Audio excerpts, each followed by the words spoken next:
So hello everyone, welcome back to my channel. तो आज की इस वीडियो में हम कवर करने वाले हैं क्लास 10th की पोम अमांडा। इसमें मैं आपको पोम के जो डिफ़िकल्ट वर्ड्स हैं उनके मीनिंग, साथ ही साथ पूरी पोम की एक्सप्लेनेशन देने वाली हूँ। और हम लाइन बाय लाइन एक्सप्लेनेशन इसमें देखेंगे, जिससे आपको एग्ज़ाम में कहीं से भी कुछ भी क्वेश्चन आ जाएगा तो आप उसका आंसर इजीली लिख पाओगे। तो गाइस, हम इस वीडियो को स्टार्ट करते हैं।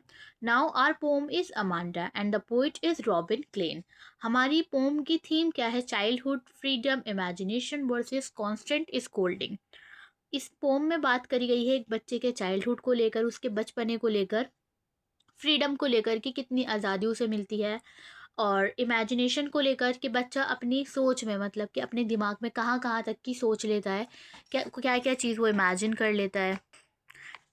और साथ ही साथ कांस्टेंट स्कोल्डिंग, यानी कि जो बच्चे के जो बड़े होते हैं, अडल्ट्स होते हैं, वो किस तरीके से छोटी छोटी बातों पर उस बच्चे को डांटते रहते हैं। ये मत करो, वो मत करो, वहाँ मत जाओ, यहाँ मत आओ। तो इस तरीके से इन सभी चीज़ों को लेकर ये पोम हमारी लिखी गई है। तो हम पैरा नंबर फर्स्ट से स्टार्ट करेंगे और पूरा लाइन बाय लाइन एक्सप्लेन भी करती हूँ मैं आपको। So, our first para is: don't bite your nails, Amanda. Don't hunch your shoulders, Amanda. Stop that slouching and sit up straight, Amanda. ये इसके एक्सप्लेनेशन आ गया गाइस। सो जो अमांडा है उसे स्कोल्ड करा जा रहा है, उसे डांटा जा रहा है कि अपने जो नाखून है उसे मत खाओ Amanda. A common habit of a children, कोई भी छोटा बच्चा है उसकी कॉमन हैबिट होती है। आप देखोगे कि बच्चे नेल्स बाइट जरूर करते हैं। तो अमांडा को बोला जा रहा है, डोंट बाइट योर नेल्स, तुम अपने नाखून मत खाओ अमांडा, अपने नेल्स को बाइट मत करो। Second is don't hunch your shoulders Amanda. Hunch का मीन्स होता है ऐसा, जो हमारे शोल्डर्स हो ना, बिल्कुल ऐसे झुकाकर बैठ जाना। तो उस अमेंडा के जो बड़े हैं वो उसे डांट रहे हैं कि इस तरीके से मत बैठो, अपने शोल्डर्स को मत जो है झुकाओ। सिट स्ट्रेट, बिल्कुल सीधे बैठो और अपना प्रॉपर पोस्टर जो है उसे मेंटेन करके रखो। Stop that slouching and sit up straight Amanda. Slouching का मतलब होता है एक बहुत ही लेजी वे में बैठना, जिससे कोई भी हमें सामने से देखे तो बोले कि हाँ, पता नहीं सामने वाला जो पर्सन है वो कितना थका हुआ है, उसने ऐसे क्या ही करा है जो उसको इतनी थकान हो रही है। तो उस वे में बैठना जिससे लगे कि हाँ, बहुत ही लेजी पर्सन है जो बैठा हुआ है। तो उसे बोला जा रहा है कि स्लाउचिंग मत करो, इस तरीके से लेजी वे में मत बैठो। अपनी जो बॉडी लैंग्वेज है उसे मेंटेन करो, उसे ठीक करो और अपने एक्टिवनेस शो करो बॉडी लैंग्वेज के थ्रू।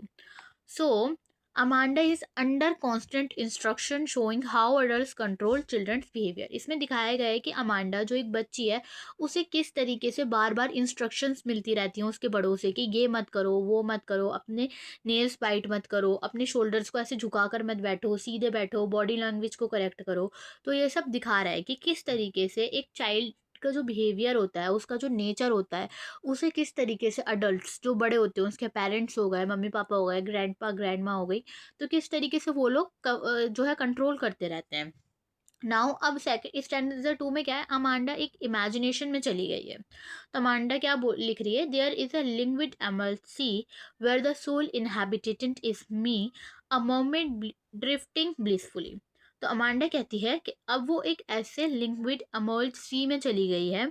लिंग्विड का मतलब होता है शांत, और अमर्ल्ड होता है, आपने देखा होगा, ग्रीन कलर का स्टोन होता है, कोई कई लोग वो अपनी रिंग में भी पहनते हैं। तो वो कहती है कि वहाँ पर सी में क्या है, मतलब शांति है। वहाँ पर ग्रीनरी है बहुत ही ज़्यादा, और बिल्कुल ऐसा शांत नेचर है वहाँ का। तो अमांडा जो है अब इमेजिन कर रही है एक ग्रीन सी को, कि एक सी है, उसके चारों तरफ हरियाली है, इन सब चीज़ों को। Where the sole inhabitant is me, जहाँ पर she imagines herself alone enjoying complete freedom. जहाँ पर वो सिर्फ और सिर्फ, वहाँ पर कौन है, अमांडा है, वो अकेली है, वो जो उसको फ्रीडम मिली है उसे बहुत ही अच्छी तरीके से इंजॉय कर रही है। अ मर्मेड ड्रिफ्टिंग ब्लिसफुली, मर्मेड आप जानते ही हो, जलपरी को मर्मेड बोलते हैं। तो जिस तरीके से एक मर्मेड होती है, वो उसी तरीके से अपने आप को फील कर रही है, बिल्कुल हैप्पी और फ्री। मतलब सी है, पूरा समंदर है, वहाँ पर हरियाली है, शांति है बिल्कुल। और अमांडा जो है वो बिल्कुल फ्री है, वहाँ पर उसके अडल्ट्स नहीं है जो उसको जो भी इंस्ट्रक्शंस देंगे कि ये मत करो या वो मत करो। वहाँ पर वो बहुत ही ज़्यादा खुश है और अपनी फ्रीडम इंजॉय कर रही है। Amanda escapes into her imagination to avoid constant scolding. She desires freedom and peace. तो अमांडा ने ये सारी इमेजिनेशन क्यों करी? क्योंकि उसको जो डांटा जा रहा है कि अपने नेल्स वगैरह मत खाओ, ये सब मत करो, इन सभी चीज़ों से एस्केप पाने के लिए, छुटकारे के लिए अमांडा ने ये सारी चीज़ों को इमेजिन करा। और अमांडा किस चीज़ का डिज़ायर कर रही है, किस चीज़ की तमन्ना है उसे? एक फ्रीडम की और पीस की, यानी कि उसके पास पूरी आज़ादी हो और शांति हो। स्टैंजा 3 है, did you finish your homework Amanda? तो अब जो उसके अडल्ट्स हैं वो फिर उससे क्वेश्चन करने लग गए कि अब वो क्वेश्चन किस बारे में कर रहा है, उसकी स्टडीज के रिगार्डिंग, कि अमांडा तुमने अपना होमवर्क कंप्लीट करा है या नहीं करा है। Did you tidy your room Amanda, कि तुम्हें बोला गया था अपना रूम साफ करो, तुमने करा या नहीं करा अपना रूम नीट एंड डिसिप्लिन? मतलब उसे बताया जा रहा है कि रूम को ऐसे साफ करना होता है, इस चीज़ का ध्यान रखना होता है, अपना हमें नीट मतलब कि अपना जो रूम है उसे क्लीन और नीट शो करना होता है। So I thought I told you to clean your shoes Amanda. उसे बोला जा रहा है कि मैंने तुम्हें बोला था ना अपने शूज़ क्लीन कर लो, तुमने करे या नहीं करे? या तुमने नहीं, आई थॉट, मुझे लगा तुमने कर लिए होंगे। तो अब फिर उससे एक कंप्लेंट करी जा रही है और उसे एक याद दिलाया जा रहा है कि तुम्हें रूम साफ करना था, तुम्हें होमवर्क करना था, तुम्हें शूज़ साफ करने थे, तुमने करे हैं या नहीं करे? फिर से उससे क्वेश्चंस करे जा रहे हैं। Amanda is burn with responsibilities and constant reminders, मतलब कि उसके ऊपर एक बहुत ही ज़्यादा बोझ है, उसको हर चीज़ पे याद दिलाया जाता है, रिस्पॉन्सिबिलिटी कि तुम्हें ये करना है, वो करना है, एक कॉन्स्टेंट रिमाइंडर कि तुम्हें बोला गया था ना होमवर्क कर लो, या रूम साफ करना था, या शूज़ साफ करने थे। तो उसे इस तरीके से टाइम टू टाइम रिमाइंडर्स दिए जाते हैं। नाउ स्टैंजा 4 फिर से अब क्या हो गया, अमांडा इमेजिनेशन में चली गई है। I am an orphan roaming the street, मतलब अब अमांडा से अपने आप को किस तरह इमेजिन करिए कि मैं एक ऑर्फन हूँ, यानी कि मैं एक अनाथ बच्ची हूँ, जिसके ना तो पेरेंट्स हैं, ना ही कोई रूल है, ना ही कोई बड़ा डांटने वाला है, ना ही कोई उस पर क्वेश्चन करने वाला है, क्योंकि उसके पेरेंट्स ही नहीं है। I pattern soft dust with my हर्स्ट बेयर फीट, इसमें का मतलब होता है she walks freely peacefully without restrictions, यानी कि वो जो है अब क्या कर रही है, वो बहुत पीसफुली चल रही है और उसके पास कोई रिस्ट्रिक्शंस ही नहीं है। जो हम चलते हैं, चलते हुए धूल आप देखते हो, मिट्टी देखते हो, उस पर वो अपने फीट से कुछ कुछ बना रही है अपने पैरों से। The silence is golden, the freedom is sweet, she enjoy silence and freedom. अब वो जो इंजॉय कर रही है साइलेंस को और फ्रीडम को, कि अब मुझे बहुत ही ज़्यादा अच्छा लग रहा है ये जो the silence is golden, the freedom is sweet, के ये जो साइलेंस है ये बहुत ही अच्छा है, और ये जो फ्रीडम है ये भी बहुत अच्छी है। उसे हमेशा यही चाहिए था, क्योंकि उसके बड़े हमेशा उसे डांटते रहते थे। उसे इसी साइलेंस और इसी आज़ादी की नीड थी जो उसे मिल रही है इमेजिनेशन में, not in reality but in imagination. Now the meaning is Amanda craves independence and quietness away from constant instructions, यानी कि जो बार बार उसे इंस्ट्रक्शंस दिए जा रहे हैं कि अमांडा ये कर लो, रूम क्लीन करो, अपने नेल्स मत खाओ, या मैंने तुम्हें शूज़ साफ़ करने बोला था, होमवर्क किया नहीं किया। तो इन सभी चीज़ों से अपने आप को दूर करने के लिए अमांडा ने कि को क्या चाहिए, इंडिपेंडेंस चाहिए और क्वाइटनेस चाहिए, यानी कि थोड़ी शांति चाहिए और आज़ादी चाहिए, जो कि उसे उसकी इमेजिनेशन में ये सब इमेजिन करके मिल रही है। Now stanza 50, don't eat that chocolate Amanda. अब उसे वार्न करा जा रहा है कि तुम चॉकलेट क्यों खा रही हो, तुम चॉकलेट नहीं खा सकते हो। रिमेंबर योर एक्ने अमांडा, अब उसे रिमाइंड करा जा रहा है कि तुम्हारा पिंपल हो रहा है। उसकी जो सेल्फ इस्टीम है, उसकी जो सेल्फ आप बोल सकते हो सेल्फ रिस्पेक्ट है, उसे एक तरीके से हर्ट करा जा रहा है, क्योंकि कोई भी बच्चा होता है तो acne and all this is very common, ये हो जाता है बच्चों के। बट अगर हम उस चीज़ पर बार बार बोलेंगे तो वो जो भी पर्सन है उसे बहुत ही ज़्यादा हर्ट करेगा। अगर हम उसकी ब्यूटी के रिगार्डिंग कुछ बोलेंगे कि ऐसे मत करो, तुम्हें तो एक्ने हो रहा है, इसका ध्यान रखो, डर्माटोलॉजिस्ट को दिखाओ, विच इज़ वेरी कॉमन, बहुत सारे लोगों के होते हैं जिसमें किसी की कोई गलती भी नहीं होती। तो अब अगर हम उस चीज़ को बार-बार टोके जाएँगे या उसको बोले जाएँगे, तो उससे कि सामने वाले पर्सन की सेल्फ एस्टीम जो है वो हर्ट होगी ही। तो अब उसे बोला जा रहा है कि तुम चॉकलेट मत खाओ, तुम्हारे पिंपल्स हो रहे हैं तो ये और ज़्यादा हो जाएँगे। Will you please look at me when I am speaking to you Amanda. अब उसे बोला जा रहा है कि एक अटेंशन दो मुझे, मैं तुमसे बात कर रही हूँ, मैं तुम्हें मना कर रही हूँ, तुम मुझे देख ही नहीं रही हो, बिल्कुल ऐसे ही तुमने मुझे हल्के में लिया हुआ है, तुम मेरे तरफ ध्यान ही नहीं दे रहे हो, तो तुम मुझे अटेंशन दो, मेरी तरफ देखो जब मैं तुमसे बोल रही हूँ। तो अभी अमांडा की मदर हो सकती हैं जो उसे डांट रही है और बोल रही है कि तुम मुझे ध्यान दो, मैं तुमसे कुछ बोल रही हूँ, मेरी बात ध्यान से सुनो। So the meaning is adults not only control action but also criticize appearance and attention.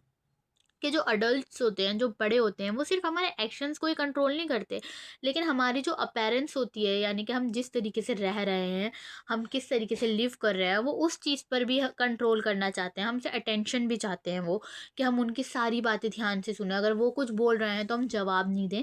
ये सारी बात अडल्ट्स हमसे चाहते हैं। So now the stanza 6 is Amanda now फिर इमेजिनेशन में है। I am an Rapunzel, I have not a care. Amanda ने इमेजिन करा खुद को एज अ रुपेंसिल, जो कि एक, आप जानते ही हो, एक फेरी है। उस तरीके से अमांडा ने खुद को इमेजिन करा है।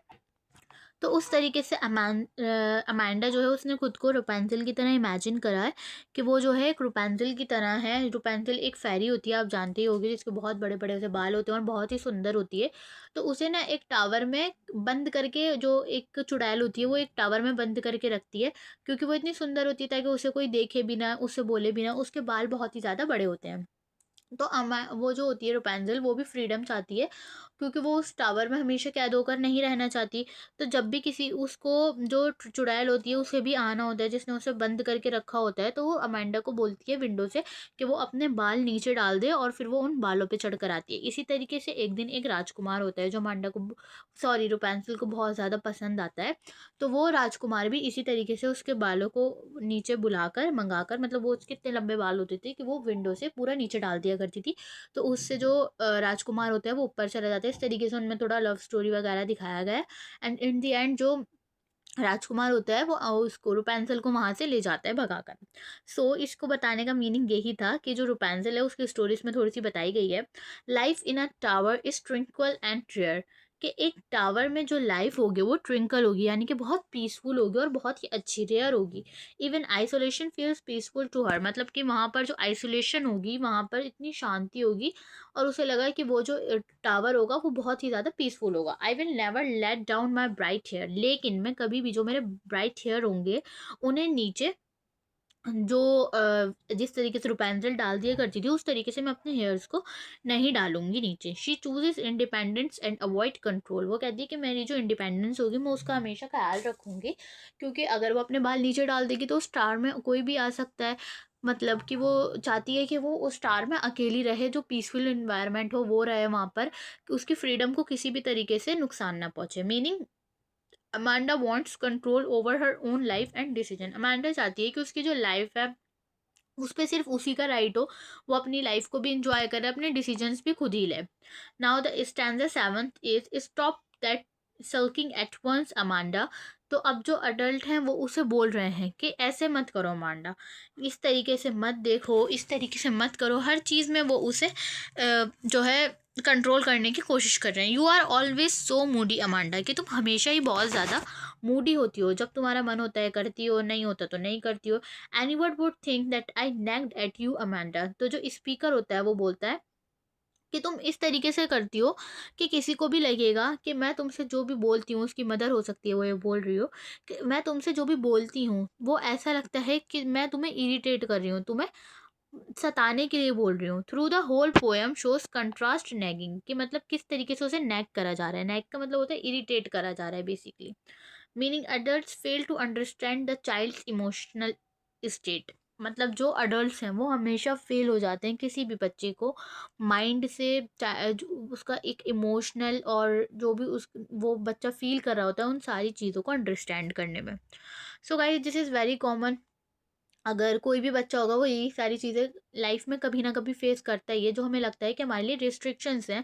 बट इन रियलिटी जब हम बड़े होते जाते हैं हमें लगता है कि नहीं, वो हमारे लिए एक बेसिक मैनर्स होते हैं, जैसे कि don't bite your nails, do your homework at time. तो ये सारी चीज़ें बेसिक मैनर्स होती हैं, जो अगर हम बच्चों को बचपन में सिखा दें, विच इज़ वेरी गुड।